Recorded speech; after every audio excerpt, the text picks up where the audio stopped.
Au nom du Père, du Fils, Saint-Esprit, un seul Dieu, Amen. Que sa bénédiction repose sur nous tous, Amen. Alors aujourd'hui, on va continuer le 6e chapitre de l'épître de Saint Paul aux Romains. On va prendre du verset 11 au verset 23. La dernière fois, on a pris 1 à 10. Cette fois-ci-là, on va prendre de 11 à 23. Ainsi, vous-même, regardez-vous comme morts au péché et comme vivants pour Dieu en Jésus-Christ. Que le péché ne règne donc point dans votre corps mortel et n'obéissez pas à ses convoitises. Ne livrez pas vos membres au péché comme des instruments d'iniquité, mais donnez-vous vous-même à Dieu comme étant vivants de mort que vous étiez. Et offrez à Dieu vos membres comme des instruments de justice. Car le péché n'aura point de pouvoir sur vous, puisque vous êtes non sous la loi, mais sous la grâce. Quoi donc?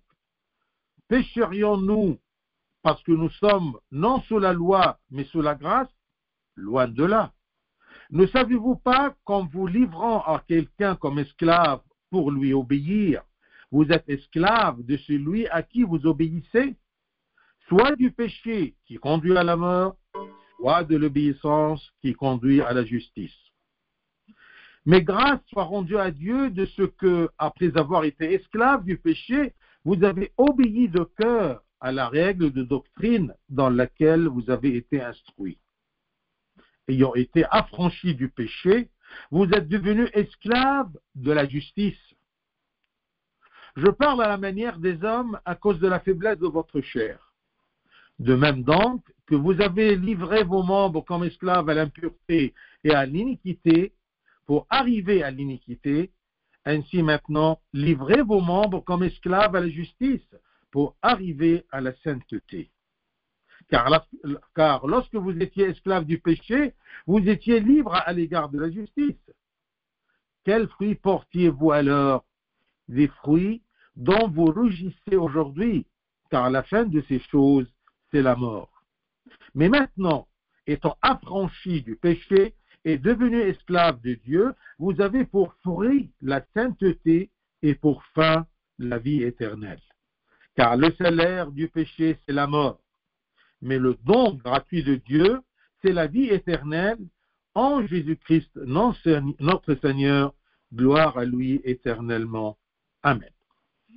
Alors, si vous vous rappelez bien, la première partie du chapitre 6 de l'épître de Saint Paul aux Romains, il parlait à propos du rôle du baptême, de ce sacrement important dans la justification de l'homme. Et je vous répète que justification, c'est-à-dire d'être justifié, d'être sans tache aux yeux de Dieu le Père. Alors, du verset 11 à 14, aujourd'hui, eh bien, il nous montre, Saint Paul, le rôle de l'homme dans la justification, le rôle humain dans la justification. Et je vous rappelle que la dernière fois, en parlant à propos du baptême, on a dit que l'homme se compose de 3 hommes. Un homme extérieur, c'est sa chair, ses membres, ses sens, et 2 hommes intérieurs. Un homme extérieur, c'est la chair qu'on voit, que Dieu a créé et a purifié dans le baptême. Et à l'intérieur, il y a 2 hommes. Un vieil homme qui est mort dans le baptême et un nouvel homme qui est ressuscité du baptême.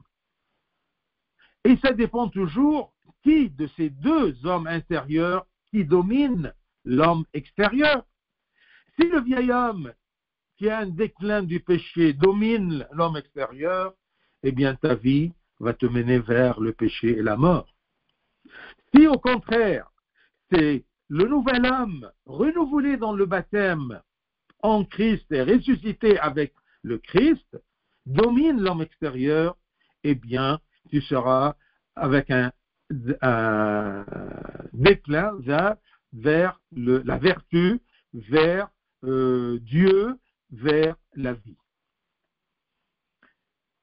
Et il y a un point que je vous que je vous le rappelle, que la chair de l'homme, ce n'est pas quelque chose de mauvais, ce n'est pas quelque chose de ignoré de Dieu, c'est quelque chose de très beau parce que Dieu l'a créé.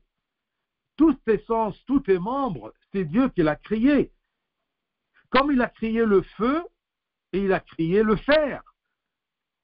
Et ça dépend comment tu utilises le feu ou le fer. Est-ce que pour faire des armes ou pour construire des bâtiments?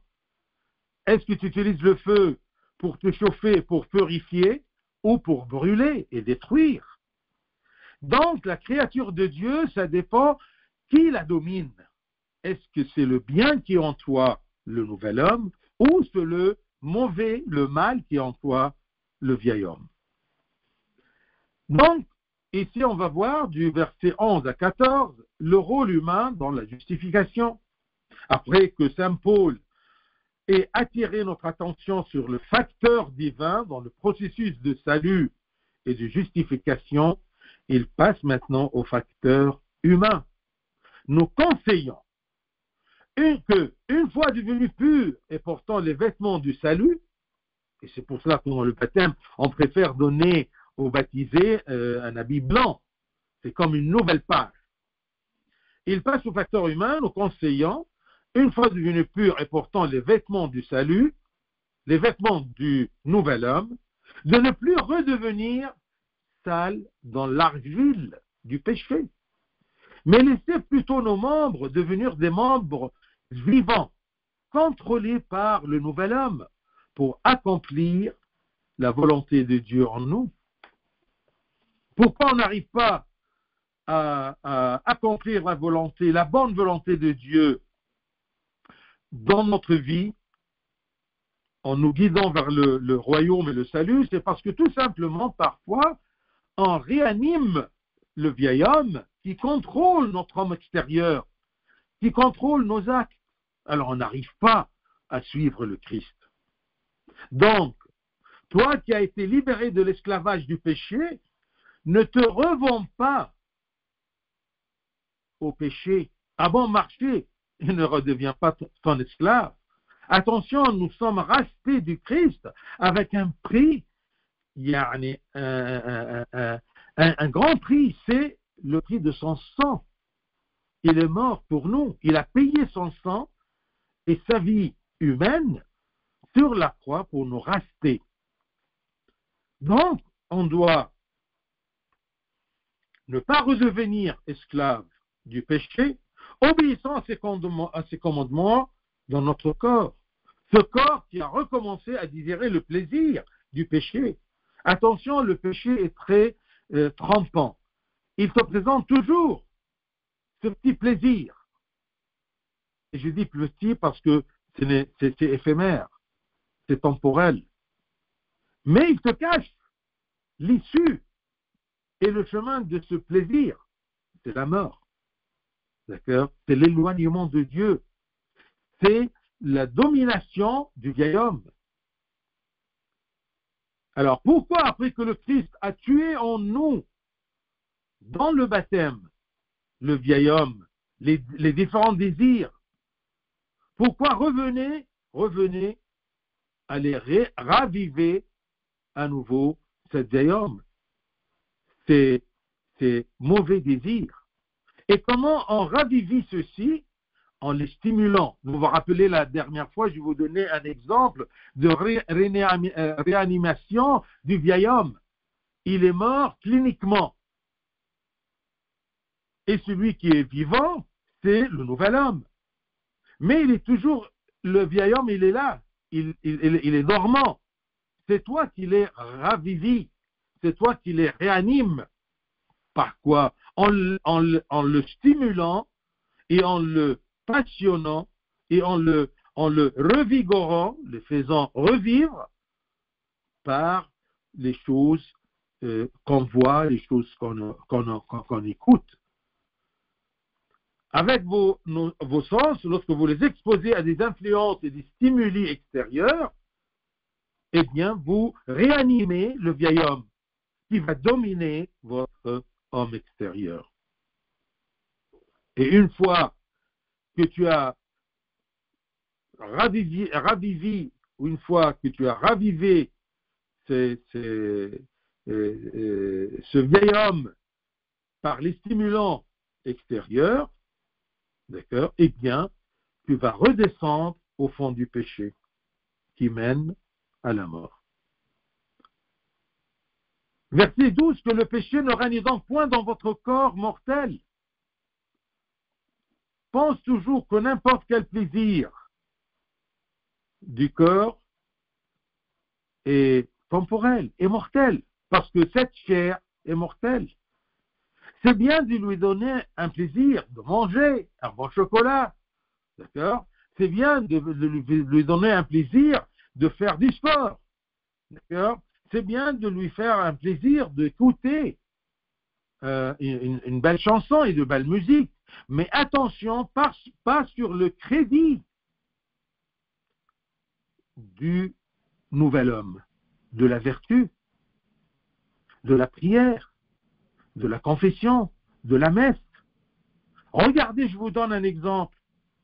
Vous pouvez, par exemple, revendre vos membres au péché en allant dans une fête où tous tes sens sont stimulés par des choses qui mènent au péché. Et au contraire, tu peux aller avec tes amis dans une fête, mais avec des limites qui plaisent à Dieu. Je me rappelle qu'il y a un père qui a dit un jour, quand nous étions jeunes, pour nous conseiller, il nous a dit, chaque fois que tu vas dans un endroit, pose-toi la question, est-ce que je peux prendre le Christ avec moi? Si tu peux prendre le Christ avec toi, vas-y. Si tu sens dans ton cœur que tu ne peux pas prendre le Christ avec toi, eh bien c'est un endroit où tu vas raviver le vieil homme. J'espère que c'est clair. Que le péché ne règne donc point dans votre corps mortel et n'obéissez pas à ses convoitises.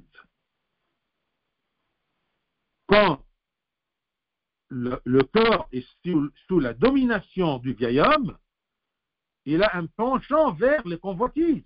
Il se laisse aller dans les convoitises.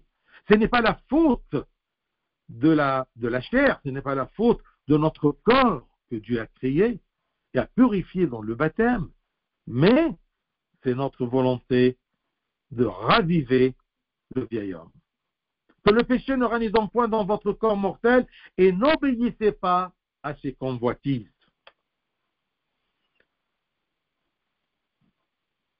Le baptême vous libère du pouvoir du péché, mais il ne vous protège pas de l'erreur. Je répète ceci. Le baptême vous libère du pouvoir du péché, parce qu'il fait ressusciter un nouvel homme. Donc, il vous libère du pouvoir du péché à travers le vieil homme. Mais il ne vous protège pas de l'erreur, parce que c'est ta volonté qui te protège de l'erreur, de te revendre avant de marcher au péché encore une fois. Si votre corps est mort au péché, on a expliqué la dernière fois, mort au péché, c'est comme Saint-Augustin, la femme pécheresse qui avait l'habitude, avant sa foi et son repentir, d'être avec elle, quand elle est venue frapper à la porte, en disant « Augustin, ouvre-moi », il lui a dit « Augustin, que tu as connu est mort ». Donc, il est mort au péché. Si le péché, tu imagines que c'est une personne qui vient vers toi, il ne peut pas te dominer parce que tu es exactement comme un mort. Un péché, quand il vient vers un mort, il ne peut rien faire. Alors, nous sommes morts au péché par le baptême et par la grâce de Dieu de renouveler notre homme intérieur d'un vieil homme à un nouvel homme qui vit en Christ selon les commandements de Dieu. Verset 13. Ne livrez pas vos membres au péché comme des instruments d'iniquité. C'est moi, par ma volonté, que je présente mes membres pour faire un acte. N'importe quel acte de péché, il commence par une pensée, par une convoitise. par une domination du vieil homme intérieur. Ne livrez pas vos membres au péché comme des instruments d'iniquité, mais donnez-vous vous-même à Dieu, comme étant vivants de mort que vous étiez. Nous étions morts dans le péché, mais maintenant, nous sommes devenus vivants. Je meurs avec le Christ dans le baptême, par grâce et par amour de Dieu, et je me suis ressuscité avec le Christ, comme étant vivant de mort que nous étions. Et offrez à Dieu vos membres comme des instruments de justice. Alors, tes membres sont des instruments que tu vas utiliser, ou bien des instruments d'iniquité, ou bien comme des instruments de justice. Ça dépend du dominateur. Ça dépend de celui qui guide tes instruments. Est-ce que c'est le vieil homme ou c'est le nouvel homme? Donc, ne faites pas de vos membres les auteurs du péché. Ne faites pas que votre langue insulte. Ne faites pas que votre main frappe. Ne rendez pas votre corps adultère, comme s'il s'agissait d'un corps animal dépourvu de raison et de sagesse. Non, tu as la bonne volonté et Dieu t'a donné la grâce de surmonter le péché et ses convoitises. Présentez-vous plutôt vous-même et votre pensée, votre esprit et votre cœur comme un être vivant, un être humain vivant, non pas un corps animal qui traîne derrière celui qui le tire, mais soit un être vivant, un être humain vivant, conscient de ta valeur, comme un fils de Dieu qui pratique la justice avec tous les membres qui lui ont été donnés. Il prie, il sert les autres, il prend la communion, il cherche le bien, il fuit le mal, il fuit le péché, il fuit les raisons du péché. Tout ce qui me mène au péché, fuyons-le. Donc, offrez à Dieu vos membres comme des instruments de justice. Verset 14. Car le péché n'aura point de pouvoir sur vous, puisque vous êtes non sous la loi, mais sous la grâce. Non sous la loi qui dévoile notre faiblesse, non sous la loi de Moïse, mais sous la grâce du Christ qui nous a aimés et qui nous a sauvés. Car le péché n'aura point de pouvoir sur vous, puisque vous êtes non sous la loi, mais sous la grâce. Le péché a un pouvoir sur moi à travers le vieil homme et ses convoitises. Donc avec cela, le péché ne pourra pas vous dominer, parce que vous n'êtes pas dans l'ère de la loi. Vous n'êtes pas dans le temps de la loi, qui se limite, la loi de Moïse, qui se limite à réprimander l'homme pour ses péchés, sans lui donner aucun pouvoir pour vaincre le péché. La loi ne nous protège pas, mais elle nous réprimande et elle nous met en garde du péché. Mais elle ne nous donne aucun pouvoir pour vaincre le péché, par lequel nous sommes condamnés de la loi.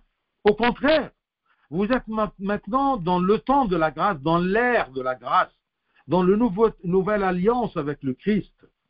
La grâce du Saint-Esprit qui agit en vous avec une puissance à travers les sacrements, une puissance sacramentale, et l'amour du Christ qui vous entoure, et la sollicitude du Père qui vous aide. Donc, il y a un amour du Christ qui nous entoure, il y a une sollicitude du Père qui nous aide, il y a une puissance sacramentale à travers l'Esprit Saint. De cette façon, vos membres seront fortifiés et vous vaincrez et vous serez victorieux. Vous allez utiliser vos membres comme des instruments de justice. Donc, comme on a vu, de 11 à 14, c'est le rôle de l'homme dans la justification, de contrôler notre homme extérieur, nos membres, par l'homme gracieux, nouvel homme qu'on a reçu dans le baptême. Du verset 15 jusqu'à la fin du chapitre, de 15 à 23, eh bien, il nous donne une comparaison entre le serviteur du péché et le serviteur du Christ. Entre l'esclave du péché et l'esclave du Christ. Ici, on va voir que dans la traduction occidentale française, dans la langue française, on utilise ici khadm, non pas comme serviteur, mais abd. Abd comme esclave. Parce que dans le temps, quand on dit par exemple en arabe que Saint Paul est abd al-Masih, il est esclave du Christ, le langage français, eh bien, refuse de dire esclave. Et il dit serviteur du Christ. Non, je me vends à mon nouvel maître, au Christ.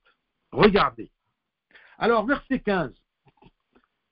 Quoi donc? Il répond à propos du, puisque vous êtes non sous la loi, mais sous la grâce, ne laissez pas le péché avoir un pouvoir sur vous.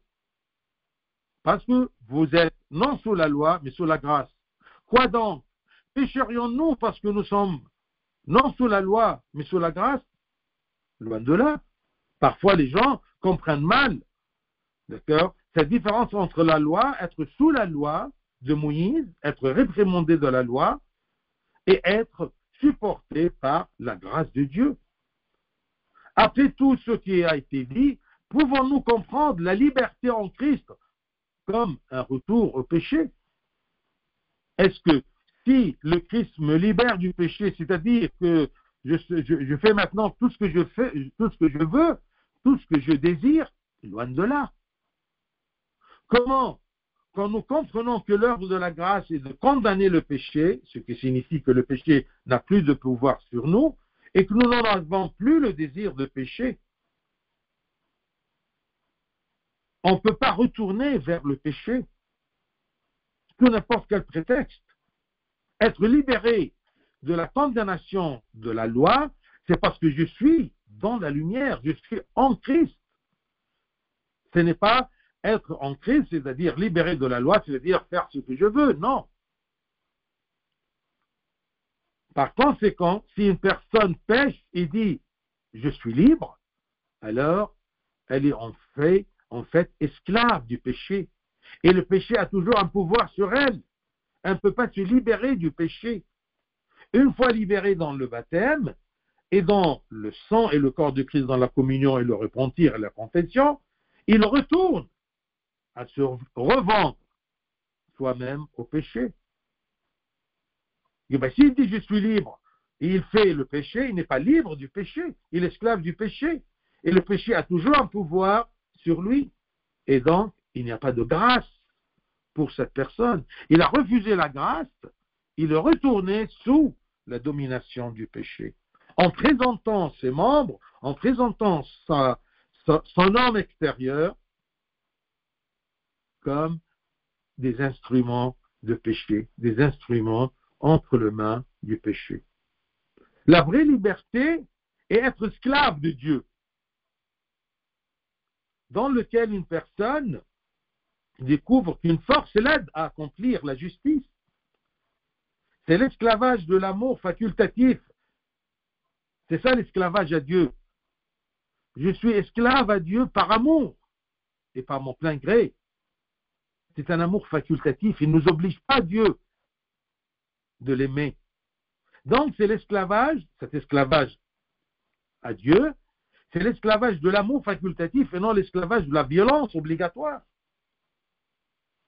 Notons bien que grâce et péché ne vont jamais ensemble, car personne ne peut servir de maître. C'est comme c'est écrit Matthieu 6, dans le sermon sur la montagne, le Christ nous a mis une règle de vivre. Matthieu 6, 24, nul ne peut servir de maître, car ou il haïra l'un et aimera l'autre, ou il s'attachera à l'un et méprisera l'autre. Vous ne pouvez servir Dieu et maman. Vous ne pouvez pas servir Dieu et le péché. Il y a ceux qui ont mal compris la loi de la grâce et de la liberté. Et on dit que nous péchons parce que nous sommes libres. Mais c'est comme si quelqu'un profitait de la générosité de son ami en le trahissant et en l'abusant. Ça ne marche pas. Si Dieu m'a libéré, c'est pour être son serviteur et le suivre, pour être esclave de Dieu. La rédemption que le Christ a accomplie pour moi m'a libéré. Je ne dois plus être esclave du péché. Comme c'est écrit selon l'évangile de Saint Jean, chapitre 8, versets 34 et 36, Jean 8, 34 et 36, en vérité, je vous le dis, leur répliqua Jésus, quiconque se livre au péché est esclave du péché. Ne dis pas que je domine le péché. Quand je veux arrêter, j'arrête. Non. Si tu te livres au péché, tu es esclave du péché. Si donc le Fils vous a franchi, vous serez réellement libre. Cherche ta liberté en Christ. Cherche ta liberté en Dieu. Cherche ta liberté en grâce que Dieu nous présente. Cherche ta liberté dans ta filiation à Dieu, non pas en servant le péché et le vieil homme. Il y a ceux qui comprennent mal l'œuvre de la grâce. La grâce nous libère pour suivre le Christ, non pas nous libère pour faire ce qu'on veut et ce qu'on désire. Lorsqu'ils imaginent que la grâce signifie le pardon de tout péché par le sang de Christ, tant que la personne croit en Christ, et je peux faire n'importe quoi et être pardonné, eh bien attention, n'abuse pas de la générosité de Dieu et de la patience de Dieu. Il nous laisse pécher, d'accord, jusqu'à ce que tu sens son amour et tu retournes vers lui. C'est une déclaration étrange, car elle signifie que la grâce est la permission de commettre n'importe quel péché et que le sang du Christ le pardonne, ce qui est complètement contraire au concept de sainteté. Personne ne t'empêche de pécher que ton amour envers Dieu et l'aide de Dieu si tu le veux et la grâce de Dieu si tu le veux. La grâce, si elle est présente, elle supprimera et elle étoufferait le péché si tu le veux. Veux-tu guérir? Si la grâce est présente, le péché n'existera pas. Tu seras mort au péché par la grâce et ta volonté de te soumettre à la grâce de Dieu. Si la grâce est présente, le péché n'existera pas. Ou disons qu'il est très faible, le péché. Il ne te domine pas. Mais si le péché persiste, alors la grâce n'est pas là. Verset 16. Ne savez-vous pas qu'en vous livrant à quelqu'un comme esclave pour lui obéir, vous êtes esclave de celui à qui vous obéissez? Soit du péché qui conduit à la mort, soit de l'obéissance qui conduit à la justice. C'est évident. Jésus-Christ a dit, personne ne peut servir de maître. Matthieu, comme je vous ai dit, Matthieu 6, 24. Par suite, l'homme, soit il devient un esclave obéissant au péché dans ses ordres, dans son corps, dans ses membres, dans son homme extérieur, et le résultat sera pour lui la mort spirituelle, et l'homme deviendra comme un corps animal, soit il obéit au commandement de Dieu et devient juste. Tu obéis qui? Le vieil homme ou Dieu? Tu obéis tes désirs éloignés de Dieu qui te mènent à la mort, ou tu obéis au commandement de Dieu qui te libère du péché et de la puissance du péché et du règne du péché, et il te mène à la vie éternelle. Regardez, c'est aussi évident que ça, c'est ta volonté, tu obéis à qui? Mais nous avons besoin de la grâce de Dieu qui nous soutienne pour se priver pour porter notre croix, de choisir la vie et fuir la mort. Verset 17. Mais grâce soit rendue à Dieu de ce que, après avoir été esclave du péché, tu vois, on est esclave du péché, alors pourquoi les gens n'aiment pas être esclaves de Dieu? Si on peut être esclave du péché parce qu'on obéit le péché, eh ben c'est normal d'être aussi de l'autre côté, d'accord, esclave de Dieu et obéir à Dieu. Mais grâce soit rendue à Dieu de ce que, après avoir été esclave du péché, vous avez obéi de cœur à la règle de doctrine, à l'enseignement, dans laquelle vous avez été instruit. Vous avez obéi de cœur à la règle de doctrine, dans laquelle vous avez été instruit. Cette règle de doctrine, ils l'ont reçue d'où? Les Romains. Ils l'ont reçue des apôtres. Ici, l'apôtre Paul fait référence à l'importance de la doctrine apostolique comme source d'enseignement à côté de l'évangile. La doctrine, ce que l'Église, ce que les pères de l'Église vous faire apprendre. Et toutes ces leçons sont dans les Écritures. Regardez quand il dit « vous obéissez de cœur ». Cela explique que le christianisme n'est pas un commandement moral superficiel, mais plutôt un amour sincère qui conduit à l'obéissance à ses commandements et à un comportement selon ces commandements du Christ. Vous avez obéi de cœur la règle de doctrine. Elle confirme que l'éducation dépend des modèles vus dans la vie des enseignants. Et pas seulement de paroles ou de prédications théoriques.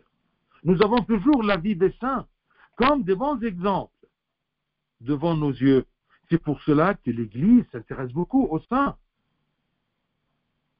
Et c'est pour cela qu'on met toujours une veilleuse devant l'icône de chaque saint pour se rappeler qu'il est la lumière du monde.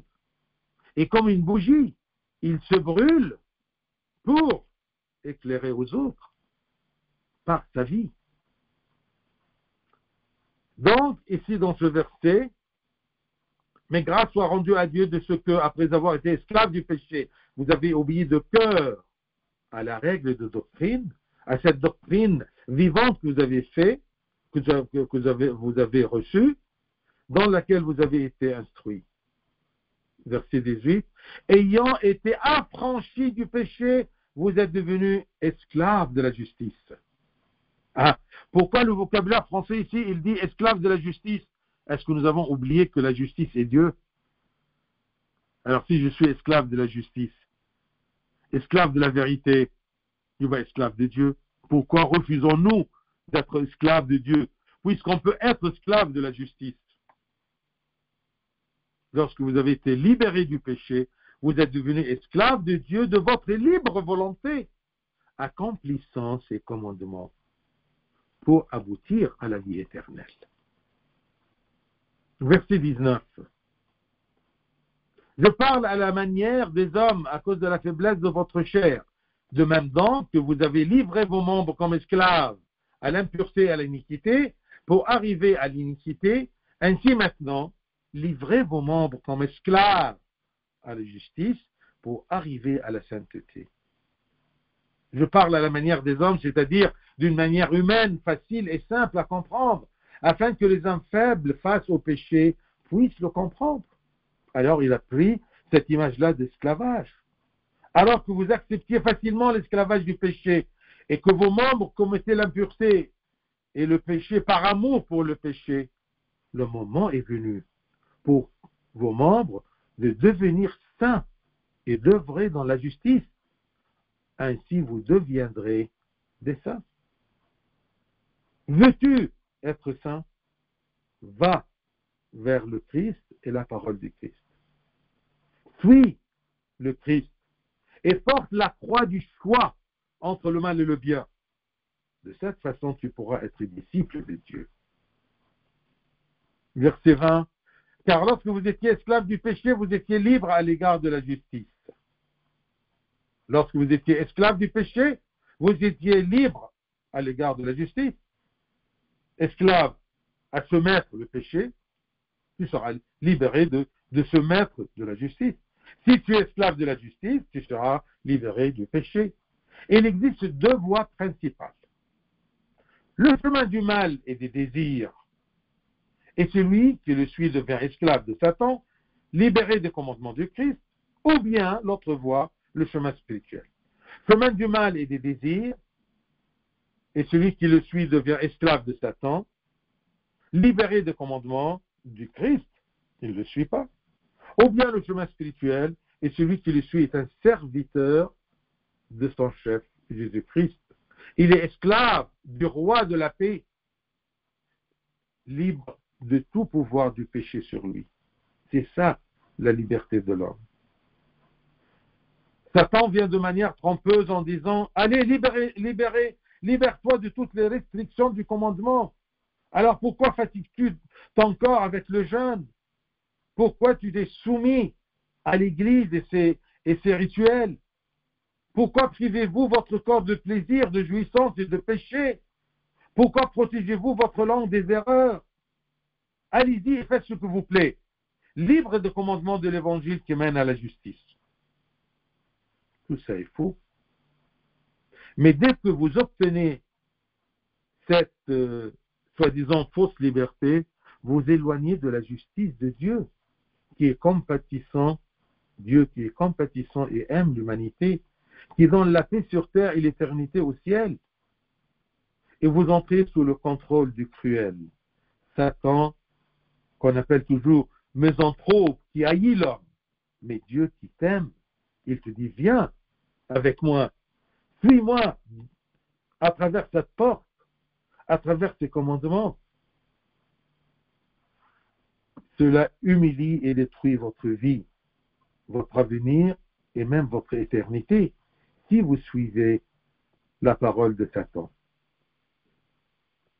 Et ensuite, du verset 21, quels fruits portiez-vous alors? Des fruits dont vous rougissez aujourd'hui, quand vous êtes esclave du péché. Quels fruits portiez-vous alors? Des fruits dont vous rougissez aujourd'hui, car la fin de ces choses, c'est la mort. Quand on est esclave du péché, on se libère à l'égard de la justice, et la fin de ces choses-là, c'est la mort éternelle. Alors Saint Paul revient et pose une question. Qu'avez-vous récolté de fruits de cette vie antérieure quand vous étiez esclave de péché? Cette vie antérieure dans laquelle vous avez commis beaucoup de mal, dont vous avez maintenant honte. Qu'est-ce que vous avez récolté comme fruit? Rien. Parce que vous en êtes repenti, vous avez été sauvé de la mort éternelle, c'est-à-dire du châtiment de l'enfer. Donc, réjouissez-vous si vous choisissez la bonne voie. Verset 22, mais maintenant, étant affranchi du péché et devenu esclave de Dieu. Regardez, c'est pas été serviteur de Dieu. Et en arabe, c'est abd de Rabbena. Mais maintenant, étant affranchi du péché et devenu esclave de Dieu, vous avez pour fruit la sainteté et pour fin la vie éternelle. Verset 22, c'est ça notre but comme chrétien. C'est ça le but de la foi en Christ comme sauveur. Fils de Dieu incarné, mort pour nous sur la croix selon son humanité, unie à sa divinité. Étant affranchi du péché et devenu esclave de Dieu, vous avez pour fruit la sainteté et pour fin de cette sainteté-là. Pourquoi je veux être saint? Parce que tout simplement pour avoir la fin qui est la vie éternelle. Soulignez bien ce verset 22 pour que vous sachiez c'est quoi être chrétien, c'est quoi être croyant, c'est quoi porter la croix et suivre le chemin de Dieu. Parce que nous sommes affranchis du péché et devenus esclaves de Dieu. Vous avez pour fruit la sainteté et pour fin la vie éternelle. Et verset 23. Car le salaire du péché, c'est la mort. souligner ça aussi. Ça, c'est une valeur chrétienne. Dieu a prononcé ceci. On ne va pas discuter le jugement de Dieu. Le salaire du péché, c'est la mort. Le salaire de l'effort spirituel, c'est la vie éternelle. Car le salaire du péché, c'est la mort. Mais le don gratuit de Dieu, c'est la vie éternelle. En Jésus-Christ, notre Seigneur. Il te donne comment la vie éternelle? Si tu vis en Jésus-Christ, non pas sous la domination du péché. Alors Saint Paul arrive à la conclusion de la vie. Si vous commettez des péchés et ne vous en repentez pas, vous mourrez d'une mort éternelle. Le salaire du péché, c'est la mort. Quant à celui qui marche dans la justice, Dieu lui accordera la vie éternelle, que notre Seigneur et Sauveur Jésus-Christ a ouvert devant nous. Il nous a ouvert la voie du royaume, la voie de la vie éternelle. Mais à condition de le suivre, de suivre ses commandements, de vivre comme ou selon la doctrine et les exemples qu'il nous a donnés. Même le Christ lui-même, dans son humanité, était un exemple pour nous. Comment l'être humain doit vivre sur terre. Sans mal, sans haine, sans vengeance, mais tout simplement, il est envahi par l'amour. Il est envahi par le Christ, parce que le Christ est amour, Dieu est amour. C'est pour cela que je dis toujours, quelqu'un qui ne croit pas en Dieu ne peut pas aimer, parce que Dieu est amour. Il va aimer avec quelle force et avec quelle puissance. C'est facile de dire que je t'aime, mais est-ce que c'est un amour? Est-ce que vraiment celui qui te dit je t'aime, est-ce qu'il peut t'aimer s'il est loin de Dieu? C'est impossible, parce que Dieu est amour. Mais les pécheurs aiment les pécheurs. Les voleurs aiment les autres voleurs. D'accord? À quoi bon d'aimer, d'accord, ceux que nous aiment dans le mal? Mais attention, d'accord, Dieu est amour. Celui qui a Dieu dans son cœur, il peut avoir de l'amour dans son cœur. Donc, la conclusion, car le salaire du péché, c'est la mort, mais le don gratuit de Dieu, c'est la vie éternelle en Jésus-Christ, notre Seigneur. Gloire à lui éternellement. Amen.